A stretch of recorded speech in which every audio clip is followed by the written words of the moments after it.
লক্ষ্মীর ভান্ডার লাগে না, আমার কাছে পেঁয়াজ দিয়ে দিবেন, কেটে দেবো, ওই টাকা দিয়ে 100 জন লক্ষ্মীর ভান্ডার ছেলে রাস্তা হয়ে যাবে। হয় লক্ষ্মীর ভান্ডার নয়তো রাস্তা।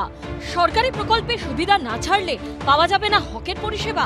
জলপাইগুড়ি রাজগঞ্জের বিডিওর এই মন্তব্য ঘিরেই দানা বেঁধেছে বিতর্ক। শুক্রবার বেহাল রাস্তা নিয়ে সাধারণের বিক্ষোভের মুখে পড়ে ঠিক এই মন্তব্যই শোনা গেছে একজন সরকারি আধিকারিকের মুখে। লক্ষ্মীর ভান্ডার লাগে না, আমার কাছে পেঁয়াজ দিয়ে দিবেন, কেটে দেবো, ওই টাকা দিয়ে 100 জন লক্ষ্মীর ভান্ডার ছেলে রাস্তা হয়ে যাবে। ভরা বর্ষায় কার্যত শোচনীয় দশা হয়েছে রাজগঞ্জ ব্লকের নর্থ বেঙ্গল ফার্মের এই রাস্তার।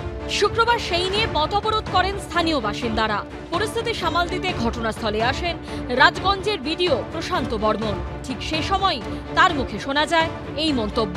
লক্ষ্মীর ভান্ডার পাচ্ছ, বাড়িতে অনেক টাকা ঢুকছে, আপনাদের ট্যাক্স ফ্রি, জল ফ্রি, সব ফ্রি, আপনারা লক্ষ্মীর ভান্ডার পাচ্ছেন, রাস্তাও আপনাদের ধৈর্য ধরতে হবে না।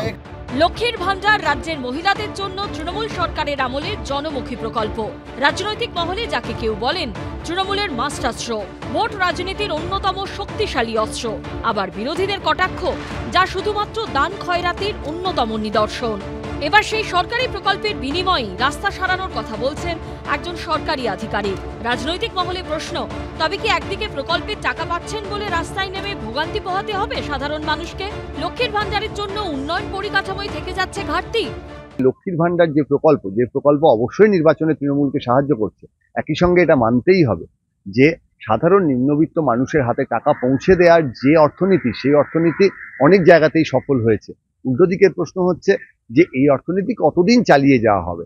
এবার যদি সত্যিই এমন হয়, যদি অঙ্ক কষে বা পরিসংখ্যানের মাধ্যমে সত্যিকারের প্রমাণ হয় যে এমন একটা পরিস্থিতি আসছে যে পশ্চিমবঙ্গের পরিকাঠামোগত কাজ করা যাচ্ছে না শুধু লক্ষ্মীর ভান্ডারের জন্য, সেক্ষেত্রে রাজ্য সরকারকে ভাবতে হবে যে কতদিন এই ভাতার কাজ তারা করতে পারবেন।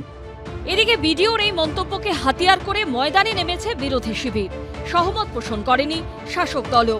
বিডিও সাহেব সত্যি কথাটা বলে ফেলেছেন মুখ ফসকে যে লক্ষ্মীর ভান্ডার বন্ধ না করলে আপনার হচ্ছে রাস্তা হবে না। এটা হচ্ছে বাস্তবিকতা, রাজ্যের ভাড়ার শূন্য। এই কথা যদি বলে থাকে এটা বিডিওর বলার কোনো অধিকার নেই। সরকার কি করবেন, হি ইজ ইমপ্লিমেন্টিং এজেন্সি, এর বেশি ওর কোনো অধিকার নেই। অন্যদিকে নিজের মন্তব্যের সপক্ষে অবশ্য যুক্তি দিয়েছেন বিডিও। কথায় কথায় তারা রাস্তায় চলে আসে, এটা আইনসঙ্গত নয়। তো এখানে কেউ বা কারো মদতে তারা রাস্তায় চলে আসে, রাস্তাঘাট তো হচ্ছে একবারে সবাই ছেলে তো আমরা দিতে পারবো না। এই জন্য আমি তাদেরকে বলেছি বিডিও অফিস আছে, তাহলে এটা নিয়ে তো আর কোনো সিনক্রিয়েট করার কোনো মানে হয় না। সব মিলিয়ে বিডিওর মন্তব্য ঘিরে রাজনৈতিক চাপানোতর চলছেই। রাজা চট্টোপাধ্যায়, বাচ্চু দাস ও অর্ণব মুখোপাধ্যায়ের রিপোর্ট, এবিপি আনন্দ।